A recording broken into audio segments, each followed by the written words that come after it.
Bonjour tout le monde et bienvenue sur ma chaîne Nathalie TV.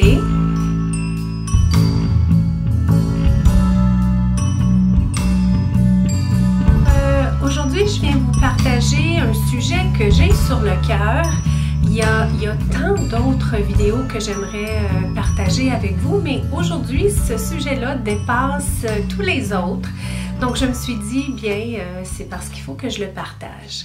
Alors, c'est un peu, dans le fond, un résumé de ce que je vous partage de semaine en semaine, de fois en fois, de vidéo en vidéo, d'année en année, finalement.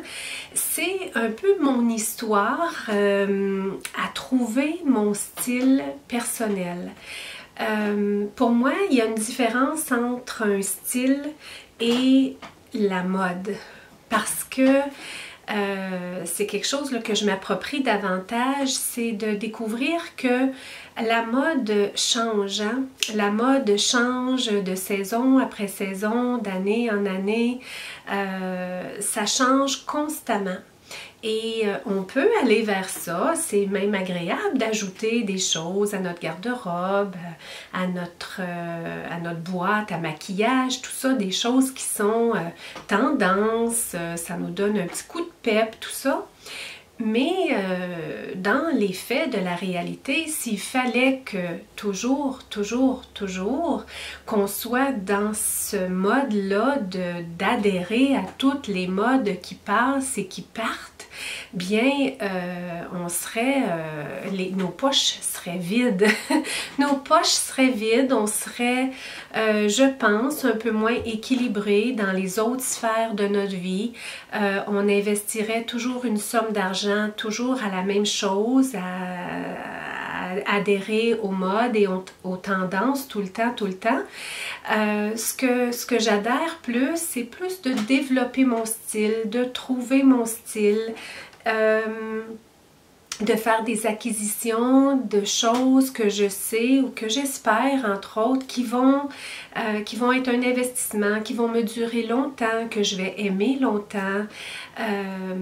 Alors, aujourd'hui, je viens partager avec vous peut-être des pistes pour vous qui peut-être êtes justement à la recherche de votre style, de développer votre style, de le trouver et de le célébrer, Quelques idées que j'ai, que je peux identifier, que ce que j'ai fait, ce que je fais finalement, il y avait 2 points pour commencer surtout.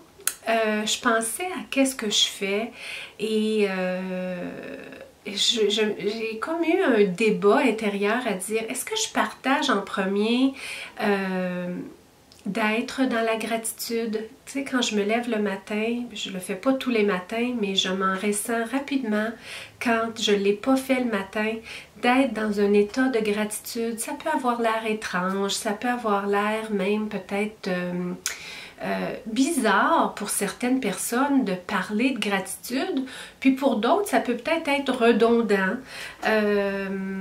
Mais pour moi, c'est important de me réveiller le matin et de vraiment prendre conscience que je suis ici sur la Terre, je suis vivante ce matin, j'ai toutes les possibilités devant moi qui s'offrent à moi.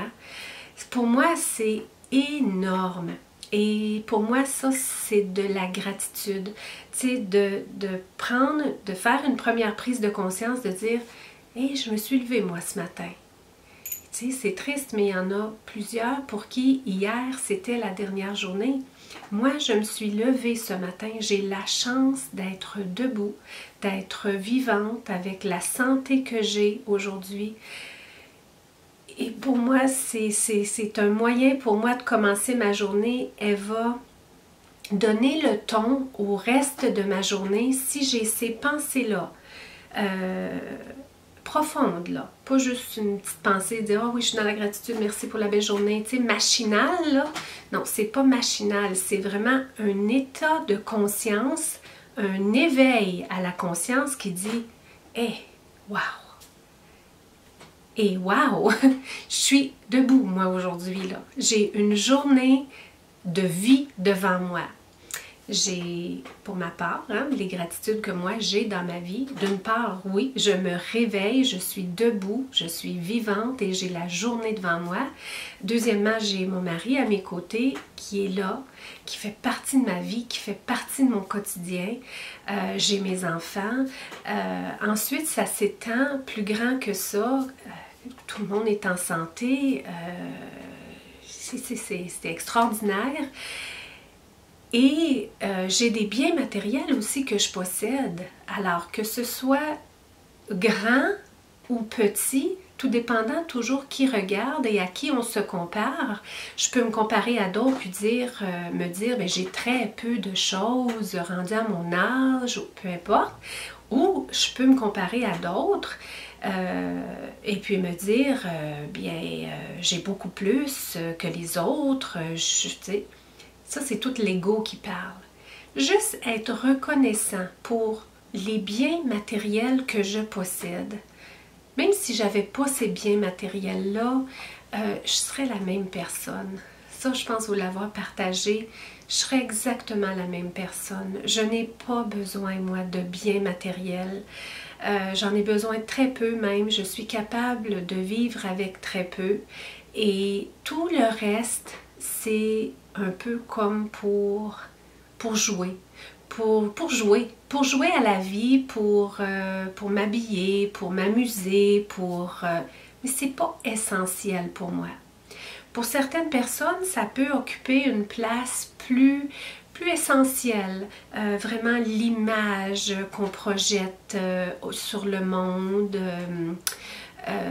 Ça peut avoir une importance plus grande pour certaines personnes.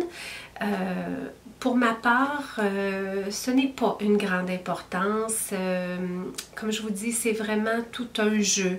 C'est un apprentissage pour moi, c'est une façon de vivre de façon plus légère, de m'amuser, de me découvrir, de découvrir ce que j'aime, de découvrir ce qui fait wow. Pour moi, ça, c'est tout un jeu.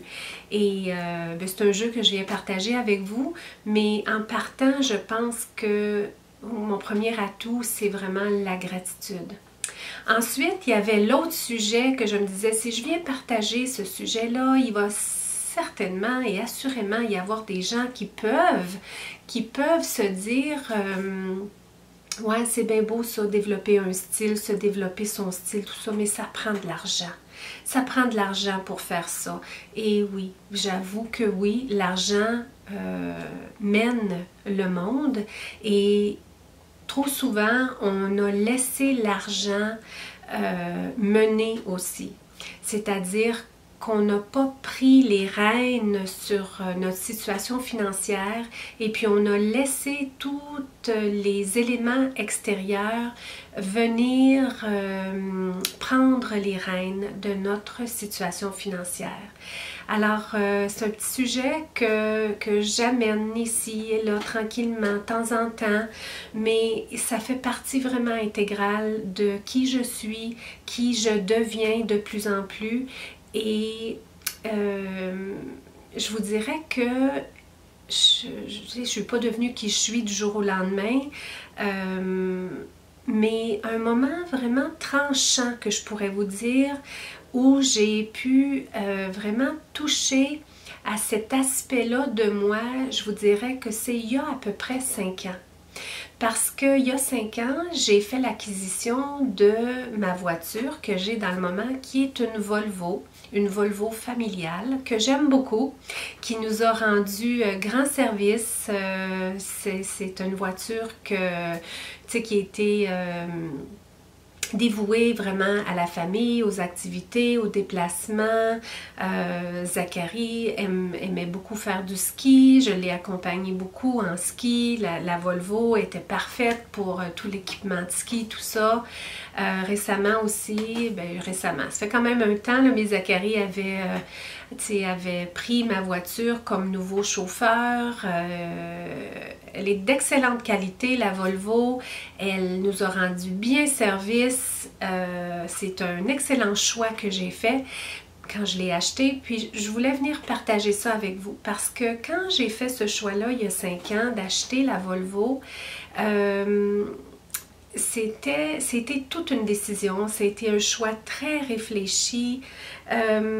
J'avais eu un accident d'auto et puis avec mon ancienne voiture que j'avais achetée en 2007. C'était une voiture toute neuve, une petite Hyundai Elantra qui m'a rendu bien service aussi. Elle était toute neuve, elle était très bien, la Hyundai. On a eu un accident, j'étais la conductrice, j'ai eu un accident, mais Todd était à mes côtés et les 2 enfants derrière. Par chance, personne n'a été blessé, mais la voiture, c'était une perte totale. C'est-à-dire que là, en 2012, j'étais face à est-ce que je reprends un autre prêt voiture pour acheter une nouvelle voiture neuve ou est-ce que je ne conduis plus? Parce que je vous avoue que cette pensée-là, je l'ai eue, j'avais peur de la conduite. Cet accident-là m'est arrivé par surprise. Hein. C'est un accident. Hein. C'est toujours par surprise, les accidents. J'ai été impliquée dans l'accident. J'étais pas la cause de l'accident, mais j'étais quand même impliquée dans l'accident. C'est-à-dire que quelqu'un est passé sur un feu rouge, quand même à grande vitesse, n'avait pas constaté que le feu était changé pour le rouge. Il pensait qu'il était encore au vert. Et puis moi, bien, de mon côté, à l'intersection autre, j'ai comme voulu avancer de par ma lumière verte, mon feu vert. Et puis lui qui savait pas que son feu avait changé pour le rouge, bien, il est rentré et puis il y a eu un important accident. Personne n'a été gravement blessé, mais quand même. Alors là, j'étais comme un peu à l'intersection de me dire, est-ce que je conduis plus? Est-ce qu'on va garder juste une voiture pour la famille au complet? Tout ça. C'était pas raisonnable pour moi de penser qu'on pourrait juste avoir une voiture parce que la voiture, le camion de Todd, c'est utilisé pour le travail, tout ça. Puis les enfants n'étaient pas conducteurs à l'époque, donc j'étais celle qui conduisait les enfants partout. On avait besoin d'une deuxième voiture à ce moment-là. Donc là, j'avais partagé à Todd, pour faire l'histoire courte là, de la voiture, mais c'est quand même là que tout mon cheminement, je vous dirais, pas le cheminement, parce que j'étais, je vous dirais, un petit peu comme je suis, mais ça s'est vraiment défini quand j'ai fait l'achat de la Volvo il y a 5 ans. J'avais dit à Todd, quelle voiture est-ce que je pourrais conduire qui est la plus sécuritaire sur le marché? C'était ce que je voulais. Hein? La sécurité en premier, c'était ça qui parlait pour moi.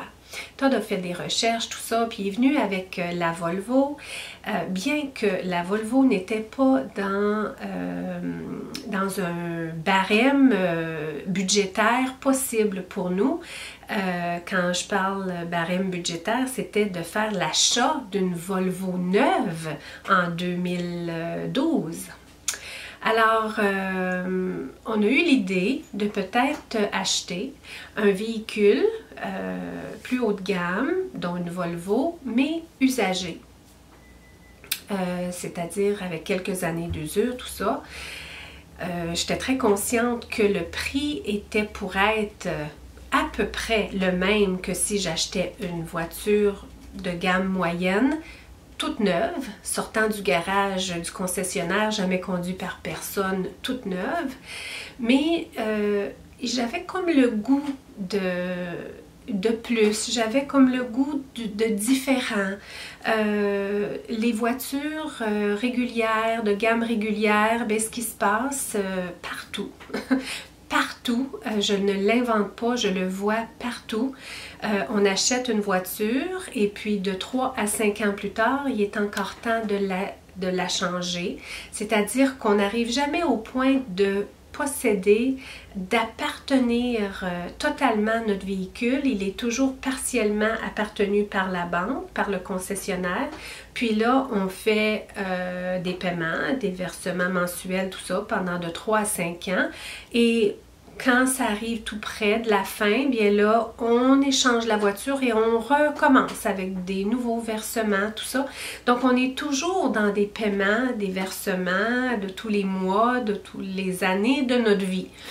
Je voulais plus ça. Je voulais posséder éventuellement mon véhicule et puis l'appartenir. Donc, je voulais faire l'achat d'un bon véhicule, d'une bonne qualité, me souhaitant que dans 3 à 5 ans, même si j'avais fini de le payer à ce moment-là, bien, je pourrais l'appartenir, puis ne plus être dans ce cycle, ce cercle vicieux-là de toujours faire des paiements, de toujours faire des versements mensuels de toutes les années de notre vie.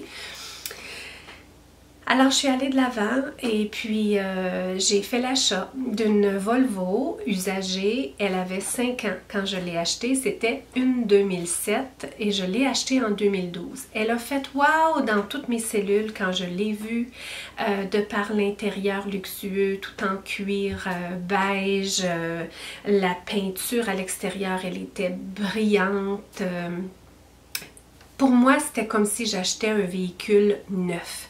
Elle était tellement, mais tellement en bon état que c'était difficile pour moi d'identifier où elle avait de l'usure. Les tapis étaient propres, comme si jamais personne n'avait mis les pieds dessus.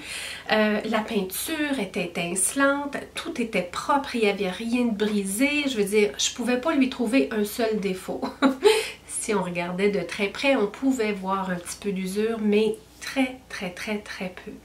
Alors, j'ai fait l'achat de cette Volvo-là en 2012 et j'ai payé le prix d'une voiture de classe moyenne neuve. Mais j'avais une voiture vieille d'il y a 5 ans. Quand j'ai acheté la Volvo, que je l'ai acquis, à peu près tout le monde que je connais a eu le même commentaire en disant « Aïe, aïe, aïe, Nathalie, tu vas voir que ça va te coûter cher. Quand ça va se mettre à briser les pièces après la Volvo, t'en finiras plus, puis ça va avoir des prix exorbitants.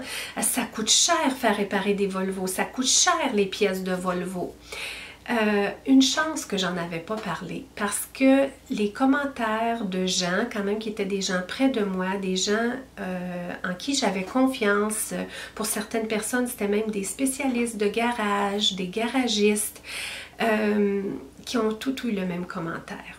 L'histoire courte, c'est que 5 ans plus tard, j'ai encore ma Volvo. Elle est encore aussi belle, elle fait encore wow, sauf qu'elle a de l'usure maintenant parce que nous, on l'a bien usée ici au Canada. Elle a eu les intempéries de l'hiver, du printemps, la saleté, tout ça. Je l'entretiens, je la garde propre, mais on voit bien qu'elle a de l'usure maintenant. Zachary était nouveau conducteur, il l'a conduit pendant plus d'une année. C'est lui qui en a pris complètement possession. Malgré tout ça, là, ma Volvo, elle est encore bien solide, bien belle. Elle me satisfait pleinement. Elle est finie de payer. Je n'ai plus aucun versement à faire tous les mois.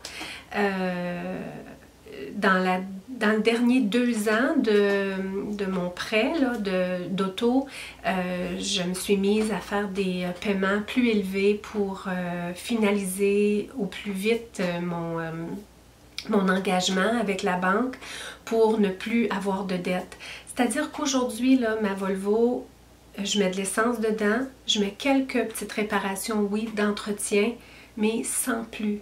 Sans plus, je n'ai pas de paiement mensuel. Avec cet argent-là, je peux l'investir, je peux m'acheter des choses, je peux m'acheter des vêtements pour développer mon style.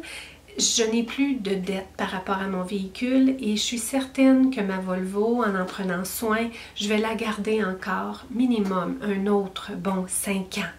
C'est-à-dire que j'aurai un bon 5 ans de jeu, c'est-à-dire pas de paiement. Je vais avoir appartenu cette Volvo-là pendant 10 ans et j'ai acheté quelque chose de bon. J'ai acheté un véhicule qui a eu une bonne conception, que la qualité de la peinture, elle n'est pas la même que la qualité de la peinture des véhicules de moyenne gamme.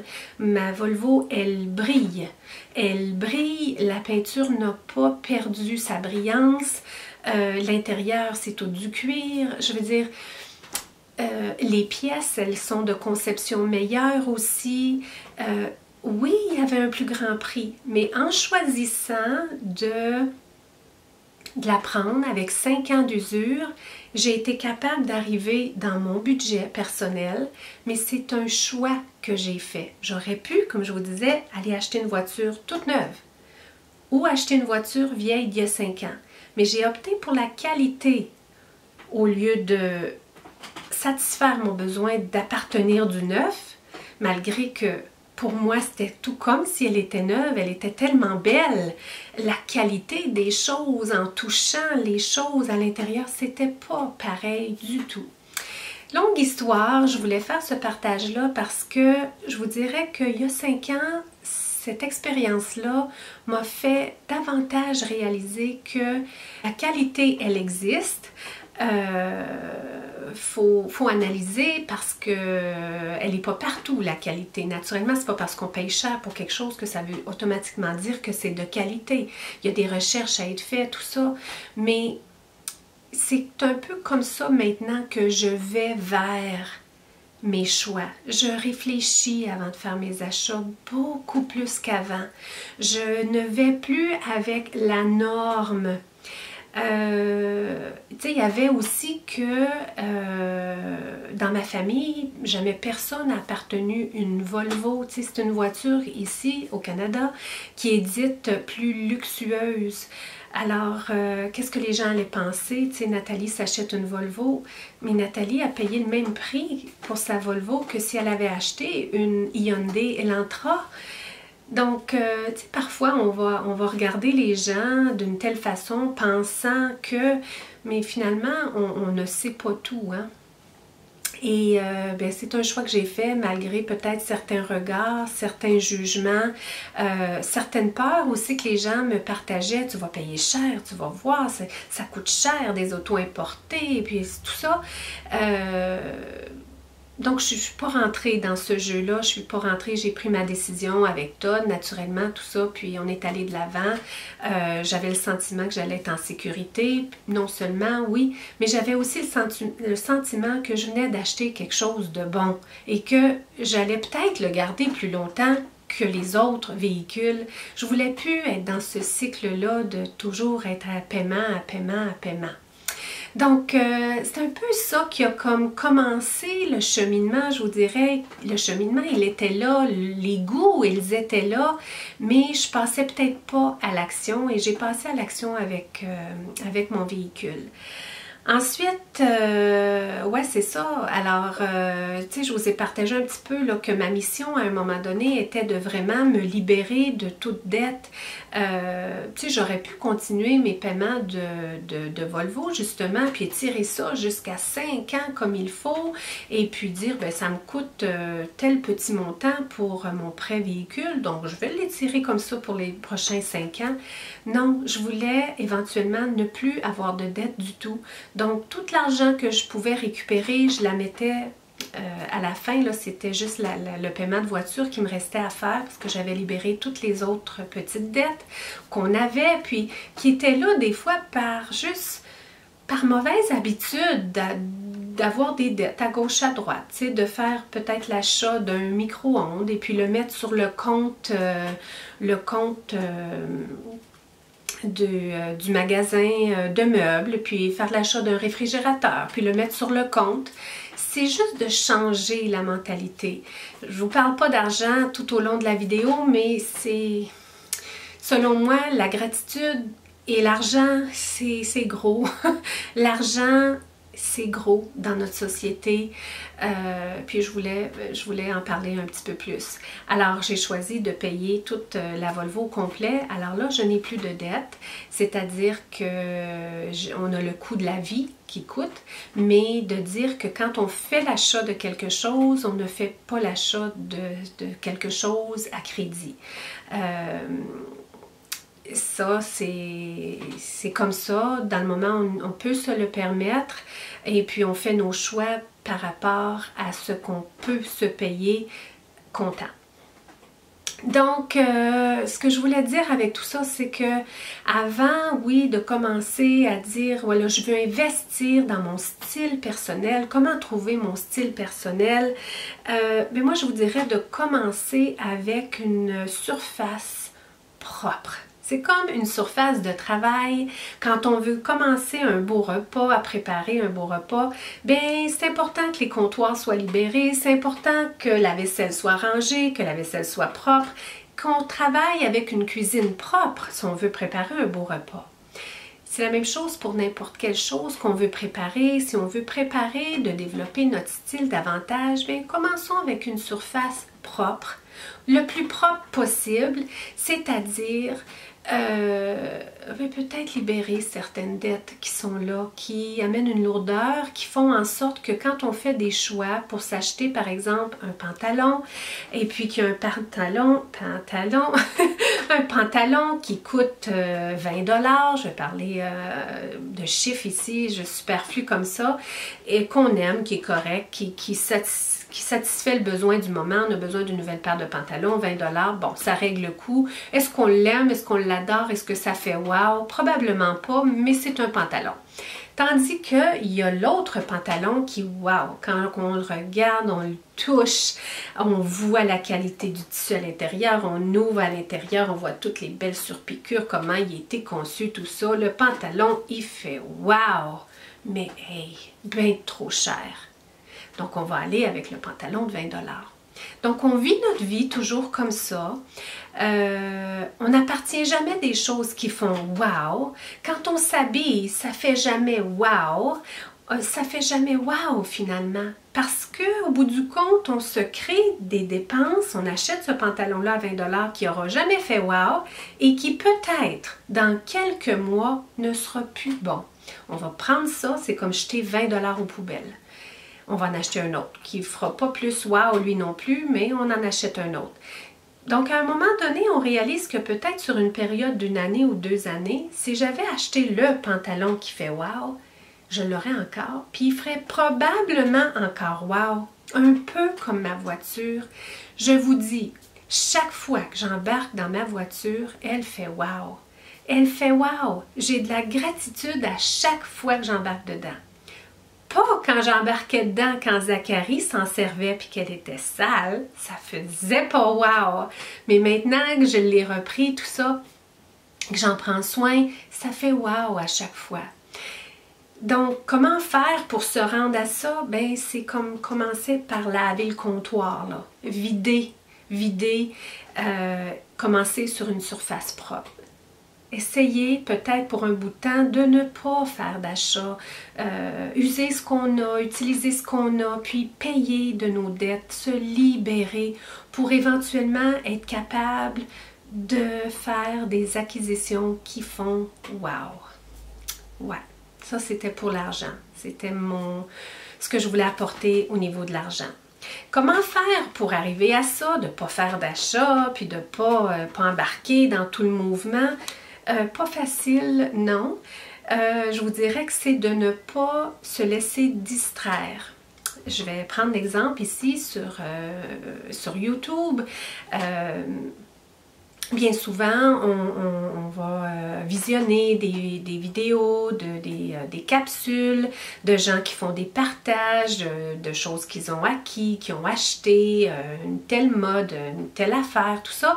Et là, on est inspiré, puis on veut faire pareil. Nous aussi, on en veut du nouveau, tout ça. C'est peut-être pas une bonne idée. C'est peut-être pas une bonne idée d'aller magasiner, faire du shopping avec une amie qui veut toujours aller faire du magasinage. C'est peut-être pas une bonne idée de... Vous comprenez? quand on veut être focus à quelque chose, bien, il ne faut pas se laisser distraire par tout ce qui pourrait nous distraire parce que c'est très facile d'être distrait. Nous sommes des êtres humains qui par période on devient faible, puis on a besoin d'un petit coup de pep, on manque de soleil, on manque de lumière, puis là on veut se donner du bonheur, donc on veut se donner du bonheur peut-être à s'acheter quelque chose de temporaire. Donc peut-être justement en sélectionnant certaines choses qu'on écoute, qu'on regarde, qu'on fait comme activité, puis de ramener notre focus sur peut-être faire de l'écoute, faire des lectures sur qu'est-ce qu'ont fait les gens qui se sont pris en main financièrement, tout ça, et puis juste garder ça dans notre cercle du moment parce que on ne veut pas tomber en bas du bateau, hein? On veut rester dans le bateau et puis on veut rester en alignement avec nos objectifs. Alors, espérant avoir amené un petit peu de lumière si c'était quelque chose qui vous habitait. Ensuite, bien, je vous dirais que, tu sais, sur une note plus agréable, tout ça, parce que c'est pas si agréable que ça, surtout pas au début, quand on est dans un cheminement de payer des dettes, tout ça, mais je vous dirais que plus on avance, hein, pour vous amener une belle lumière là-dedans, là, plus on avance dans le processus de libérer nos dettes, il y a là quelque part dans mes anciennes vidéos justement une technique pour arriver à payer nos dettes, comment faire.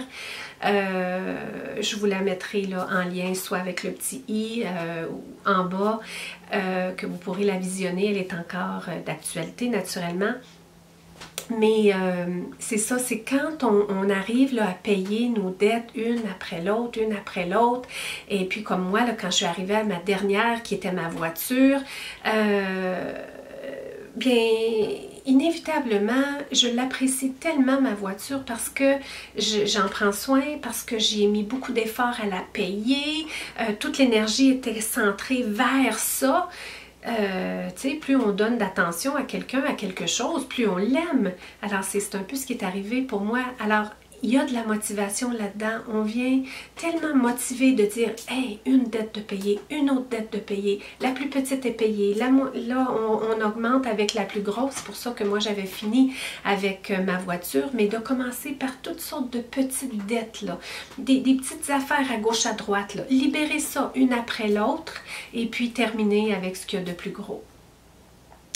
Alors, ouais, quand on en est rendu là, à des choses plus fun, c'est-à-dire se poser les bonnes questions, c'est quoi ma couleur préférée? Comme vous savez, pour celles qui est ici abonnée fidèle à ma chaîne, ma couleur préférée c'est le rose. Je porte pas juste du rose, mais ma couleur préférée ça reste que c'est le rose. Alors je suis toujours attirée vers ce qui est rose. J'ai trouvé mon rose aussi parce que je crois que tout le monde peut porter le rose si on aime le rose, c'est de trouver son rose.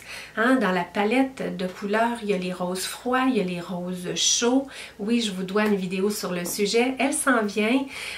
Pour moi, c'est un rose chaud. Peut-être que pour vous, ce serait un rose froid, c'est-à-dire des couleurs plus cendrées, des couleurs plus bleutées. Dans le rose, hein, il y a différents roses. Moi, c'est un rose balai qui a beaucoup plus de chaleur, qui a beaucoup plus de jaune dans le rose. Ça, c'est mon rose. Est-ce que vous aimez le bleu? Est-ce que vous aimez le noir? Est-ce que vous aimez le blanc?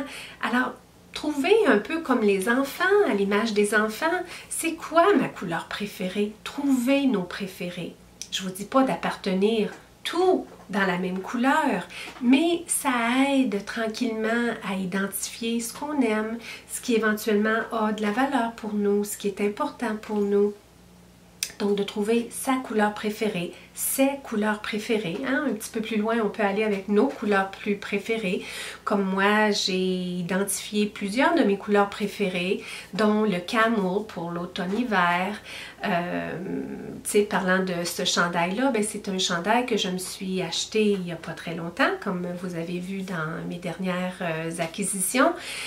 C'était un de mes rêves, c'était un de mes grands rêves finalement au niveau du style, au niveau de posséder des choses, d'avoir un chandail en cachemire. Dans la couleur de camel en plus. Donc c'est quelque chose que j'ai ajouté. Je l'aime, j'ai pas de culpabilité par rapport à l'avoir acheté parce que je me suis pas endettée pour l'acheter. Je l'ai acheté, j'ai décidé de l'acheter et puis je l'ai ajouté à ma collection, à ma collection de vêtements. Ouais, j'espère vous transmettre un petit peu ce que je veux, d'où j'en viens, d'où je veux aller avec tout ça. Trouver nos couleurs préférées. Comme vous savez, celles qui me suivaient, j'ai eu ce commentaire-là aussi parfois, c'est est-ce que tu magasines toujours aux mêmes places? Oui, presque. J'ajoute de temps en temps, j'ai fait des découvertes récemment de nouveaux endroits que je découvre et que j'adore pour magasiner. Mais oui, c'est important, je pense, de se limiter, de ne pas trop ouvrir les horizons partout parce que sinon on vient, c'est trop grand, c'est trop vaste et là, un tel endroit prône un tel style, l'autre endroit prône l'autre style, telle mode, telle tendance. À un moment donné, nous sommes que petits de nous et puis on vient perdu dans tout ça. Les teintes, bien souvent, chaque endroit a son style, a ses teintes, tout ça. Et si on reste dans cette ère-là, ben ça fera pas trop de mouvement dans notre garde-robe ou dans toutes les choses qu'on possède, que ce soit au niveau des meubles, que ce soit au niveau des vêtements, même du maquillage. Si on reste assez limité, je pense que ça nous simplifie beaucoup, beaucoup la vie. Avoir des personnes qui nous inspirent, préférées. Qui sont les personnes qui nous inspirent? Ou bien est-ce que si c'est tellement varié que je me perds là-dedans, que je me retrouve pas, je me trouve un petit peu dans elle, un petit peu dans ça, un petit peu dans ça, puis je me cherche partout, j'essaie de copier tout le monde, puis finalement, moi, qui suis-je? Mais se limiter, je pense, et puis trouver vraiment nos préférés, qui sont nos préférés youtubeurs, qui sont nos préférés, trouver davantage nos préférés. En tout cas pour moi, c'est dans les moyens là, que j'ai. Hein. Je voulais vous partager mon histoire personnelle un petit peu. Et puis, pour revenir sur de qui on s'inspire, je pense l'avoir mentionné à plusieurs reprises. Compte tenu que je suis moi-même quelqu'un qui fait de la création sur YouTube, tout ça, s'il fallait que j'écoute tout plein de chaînes YouTube, à quelque part, je n'arriverais pas à venir vous présenter de fois en fois qui je suis.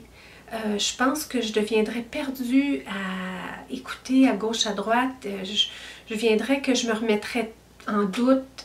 Je ne saurais plus si ce que moi je fais c'est bon parce que l'autre le fait différemment. À un moment donné, je pense que je deviendrais perdue. C'est un peu comme les artistes en musique. Il y en a beaucoup, des grands artistes en musique qui n'écoutent pas de musique, qui se disent ne pas vouloir être influencés pour ne pas se perdre et pour ne pas perdre leur style personnel. Je me sens un peu comme ça, d'une part, parce que c'est moi, c'est mes créations, c'est qui je suis et je veux rester en alignement avec qui je suis et ne pas trop justement me laisser influencer à gauche, à droite et me perdre. Alors, ouais, ça c'était trouver nos préférés. Autre chose que je sais vous avoir partagé, mais je suis du genre à penser que la répétition fait la conviction et c'est d'identifier pour soi des qualités, des atouts, des traits de caractère, des qualités personnelles que l'on a pour soi, que si personne regardait, que si personne regardait et qu'on osait identifier pour soi, ce serait quoi nos 3 plus belles qualités, nos 3 plus grands atouts qu'on voudrait partager, qu'on voudrait laisser briller, qu'on voudrait laisser briller au monde, pour soi et au monde, si quelqu'un veut bien regarder, mais en commençant pour soi, si on osait, ce serait quoi 3 qualités? Alors, pour vous répéter les miennes, parce que ce n'est que ce que je peux faire, j'ai identifié pour moi, à ce point-ci de ma vie, puis ça commence à faire un temps là, que c'est vraiment ce qui me parle beaucoup. Alors, je me dis, ouais, je pense que j'ai pas mal ciblé quelles sont vraiment les qualités pour moi j'en ai beaucoup de qualités, comme vous en avez beaucoup. Bien souvent, on a peur de les laisser briller, de la peur du jugement, mais on en a beaucoup de qualités et on a beaucoup de choses à travailler, qui nous restent à travailler en ce monde. On est des êtres humains et si on n'avait plus rien à travailler, bien, ce serait plate, on serait déjà tellement grandi qu'on serait plus sur la terre pour continuer de travailler les aspects de nous qui ont besoin encore d'évoluer. Notre âme a besoin d'évoluer et c'est pour ça qu'on est encore vivant sur la terre. Mais des qualités qu'on a déjà bien acquis, qui font partie de nous, des forces, bien pour moi c'est un style classique. Hein? Si on reprend mon exemple de ma Volvo, c'est classique une Volvo, c'est oui c'est luxueux, oui c'est prestigieux. Ben moi c'est un style que je veux adopter davantage. Quand je fais l'achat de quelque chose, je sais qu'à chaque fois quand j'achète quelque chose qui est un classique, je suis contente, je suis satisfaite, j'ai l'impression que je vais le garder longtemps. Ça satisfait non seulement mon besoin du moment de dire, tu sais, j'ai besoin d'un pantalon par exemple, mais non seulement ça satisfait ça, mais ça satisfait aussi le besoin que j'ai de savoir que j'aurai pas besoin de le remplacer la semaine prochaine. Je vais le garder longtemps. Il a été conçu pour être de qualité, il a été conçu pour durer longtemps et ça, j'aime ça. J'aime sentir que ce que j'achète, c'est bon et j'aurai pas besoin d'en racheter un autre. Donc, d'y aller avec des choix classiques. Comme je vous disais, mon chandail, pour moi, c'était un classique. Un beau chandail cachemire dans la couleur camo qui allait me faire d'une telle manière. Pour moi, c'était un classique. Quand je l'ai acheté, il a satisfait plusieurs besoins. Ben, c'est ça qu'on veut. Alors pour moi, le style classique, acheter des intemporels, des choses qui sont pour moi, que j'ai identifiées pour moi, qui sont des choses qu'on devrait posséder, que je devrais posséder, hein, parce que là, je vous parle de mon style, j'essaie pas ici de vous vendre l'idée d'avoir le même style que moi. Ce que j'aimerais vous vendre comme idée, c'est d'amener des réflexions à l'intérieur de vous et de développer votre style par rapport et autour de vos qualités, autour de vos forces, autour de ce qui vous fait sentir bien. À moi, le fait d'acheter des choses classiques, ça satisfait non seulement la satisfaction, le fait que je le trouve beau, le fait que je l'aime, mais aussi ça satisfait mon besoin de dire ben ça me donne l'assurance. En tout cas, je le souhaite que ça va me durer longtemps. Il y a tout dans sa conception pour durer longtemps. Donc moi, ça me satisfait, puis c'est important pour moi. Le deuxième, pour moi, c'est une qualité que je veux développer davantage, que je suis bien, que j'aime amener de l'avant, c'est un style plus féminin, c'est-à-dire peut-être porter des choses qui parlent féminité, comme les fleurs, comme un rouge à lèvres rouge, comme une jupe, comme une robe, comme une légèreté, comme une féminité. Aller dans cet alignement-là me fait du bien, m'amène du bonheur, amène que quand je me regarde dans le miroir puis que je me sens un peu plus féminine, ça change non seulement de mon apparence, mais ça change aussi à l'intérieur. Comment je vais agir avec mon conjoint, ouais, dans ma féminité, dans toute ma totalité, dans tout mon ensemble, dans tout mon moi, ça me fait du bien. Non seulement ça me fait du bien à aimer ce que je vois, par exemple ces belles boucles-là en rose comme ça, mais c'est plus que ça, c'est comment je vais me sentir, comment je vais agir. Ouais, c'est ça. Donc j'espère que par mes partages, j'arrive à vous partager assez pour que vous soyez capable, vous aussi, d'aller en trouver des qualités. Et toutes les qualités sont propres, selon moi, à développer ou à les laisser transparaître dans un style, soit un style vestimentaire, soit un style au niveau de comment on va entretenir notre peau, notre maquillage, si on veut aller avec un maquillage, nos cheveux, ce qu'on possède, comment on entretient notre maison, comment on se présente. Pour moi, un style classique et un style féminin, je vous dirais qu'aussi ça se laisse transparaître dans ma façon d'être, dans ma façon de recevoir les gens, dans ma façon de traiter les gens.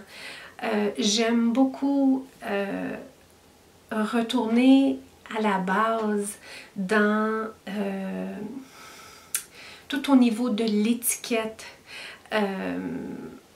J'aime comment la vie évolue, mais à quelque part, si on pouvait aller puis retenir tous les intemporels de toutes les années avant, dans la façon qu'on pouvait peut-être avoir avant, dans notre façon de recevoir, dans notre façon de complimenter, dans toute la galanterie,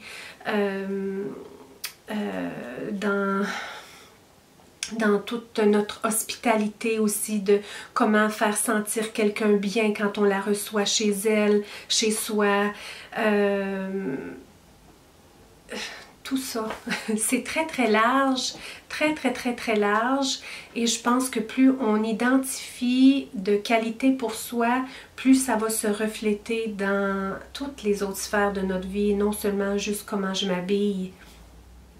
Et puis pour le dernier point, la dernière qualité, le dernier atout, la dernière chose pour moi qui est importante, c'est d'être une inspiration, c'est-à-dire de laisser briller qui je suis, au risque qu'il y a des gens autour qui puissent eux aussi dire, ben sais-tu, c'est correct finalement de laisser briller qui on est, et puis je vais le faire moi aussi. Au lieu de toujours être dans une énergie de se retenir, de ne pas trop briller, parce que ça insécurise les autres.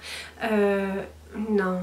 Hein, je vous ai déjà partagé l'histoire de Marianne Williamson, et puis non, il n'y a rien d'inspirant à retenir, d'être la personne qu'on est au risque d'intimider les autres. Non, on a mal compris. Plus il y a une façon de laisser briller notre lumière, mais si elle est pure, notre lumière, ben là, ça revient aux autres ici je veux parler souvent des jugements, comme par exemple, on va reprendre mon histoire de voiture, je pensais pas en parler autant, mais pourquoi pas, si on veut voir quelqu'un qui conduit une Volvo par exemple, une voiture luxueuse, puis si on veut lui amener un jugement, il peut y avoir toutes sortes de jugements qui peuvent être dits, tout dépendant de ce qui nous habite, mais par exemple, ça pourrait être, elle est prétentieuse, elle se prend pour quelqu'un d'autre, elle vit au-dessus de ses moyens, il peut y avoir toutes sortes de commentaires, tout dépendant de ce qui nous habite, hein, parce que nous sommes vraiment le miroir de ce que l'on pense des autres. Je voulais dire quoi? Et oups, le fil d'idée a bloqué.